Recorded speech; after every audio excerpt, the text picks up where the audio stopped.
నమస్కారం TV5 8pm news కి స్వాగతం. ముందుగా ముఖ్యాంశాలు చూద్దాం. కేంద్రం కీలక నిర్ణయం తీసుకుంది. గ్యాస్ కొరత తీర్చేందుకు నిబంధనలను సడలించింది. ఢిల్లీలో కట్టెల పొయ్యిలపై ఉన్న నిషేధాన్ని ఎత్తివేసింది. గ్యాస్ పంపిణీ సక్రమంగా జరగకపోవడం. ఏపీలో గృహ అవసరాలకు గ్యాస్ కొరత లేదన్నారు ఆర్థిక మంత్రి పయ్యావుల కేశవ్.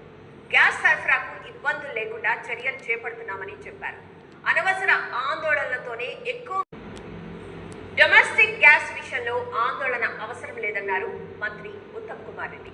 యుద్ధ ప్రభావంతో కమర్షియల్ సిలిండర్లపై మూసీ పునరుజ్జీవ పథకంపై బీజేపీ బీఆర్ఎస్ కావాలని కుట్రలు చేస్తున్నాయని మంత్రి కోమటిరెడ్డి ఆరోపించారు. నల్గొండ జిల్లా కేంద్రంలోని సెట్విన్ శిక్షణా కేంద్రం సర్టిఫికెట్ల ప్రదానోత్సవంలో పాల్గొన్నారు. చిన్న విరామం తర్వాత మరిన్ని వివరాలు చూద్దాం.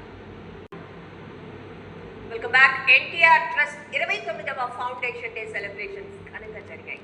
ఎన్టీఆర్ ట్రస్ట్ ఫౌండేషన్ డేలో పలువురికి నారా భువనేశ్వరి. ఏపీలో త్వరలో బీసీ రక్షణ చట్టం రాబోతోంది. దీనికి సంబంధించి ఇప్పటికే ముసాయిదా సిద్ధం చేసినట్లు మంత్రి సవిత తెలిపారు. బీసీ రక్షణ చట్టం పటిష్టంగా ఉండేలా అన్ని చర్యలు తీసుకుంటోందన్నారు. కోర్టుల్లోనూ వీగిపోకుండా జగిత్యాల కాంగ్రెస్ లో జగడం పీక్ స్టేజ్ కు చేరుకుంది. సీనియర్ నేత జీవన్ రెడ్డి కాంగ్రెస్ కు గుడ్ బై చెప్పడం ఖాయంగా కనిపిస్తోంది.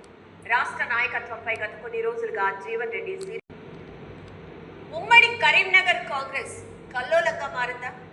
జగిత్యాల జిల్లా కాంగ్రెస్ రాజకీయాలు మారబోతున్నాయా? కాంగ్రెస్ లో కొత్త చేరికలు చిచ్చు పెడుతున్నాయా? జగిత్యాల కాంగ్రెస్ లో వర్గ పోరు పీక్ స్టేజ్ కు చేరుకుందా అంటే అవుననే సమాధానం. బులెటిన్లో ఇప్పుడు చిన్న విరామం తీసుకుందాం. టీఎంసీ అవినీతి నేతలందరినీ జైల్లో వేస్తామని ప్రధాని మోదీ హెచ్చరించారు. టీఎంసీ గూండా రాజ్యాన్ని అంతం చేస్తామని తేల్చి చెప్పారు. పశ్చిమ బెంగాల్లో పర్యటించిన ప్రధాని మోదీ సీఎం మమతా బెనర్జీపై నిప్పులు చెరిగారు. మమతా ప్రభుత్వానికి కౌంట్ డౌన్ మొదలైందన్నారు. ఈ అరాచక సర్కార్ను గద్దె దింపాల్సిందేనని చెప్పారు. రాష్ట్రపతిగా ఉన్న ఆదివాసీ మహిళలను టీఎంసీ అవమానించిందని ఆరోపించారు.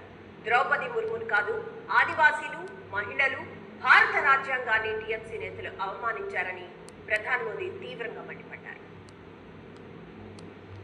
మిడిల్ ఈస్ట్ లో భీకర యుద్ధం కొనసాగుతోన్న వేళ Russia president Putin America big offer ఇచ్చారు. పశ్చిమాసియాలో ఉద్రిక్తతల నేపథ్యంలో ఫోన్లో ట్రంప్ తో పుతిన్ మాట్లాడారు. ఇరాన్, ఇజ్రాయెల్, అమెరికా దాడులు, పశ్చిమాసియాలో నెలకొన్న పరిస్థితులపై చర్చించారు. ఈ సందర్భంగా ట్రంప్ కు పుతిన్ ఆఫర్ ఇచ్చారు. ఇరాన్ శుద్ధి చేసిన యురేనియం నిల్వలను రష్యాకు తరలించాలని పుతిన్ ప్రతిపాదించారు. అయితే రష్యా అధ్యక్షుడి ప్రతిపాదనను ట్రంప్ తిరస్కరించారు. మరోవైపు యుద్ధంలో ఇరాన్ కు పుతిన్ పరోక్షంగా సహకరించడంపై కూడా ట్రంప్ ఆగ్రహం వ్యక్తం చేసినట్లు దొడ్ల డైరీ సమర్పించు వెదర్ రిపోర్టింగ్ చూద్దాం. ఇవి ఈ బులెటిన్ విషయాలు. మరో బులెటిన్లో మళ్ళీ కలుద్దాం. అప్డేట్స్ కొనసాగుతూనే ఉంటాయి.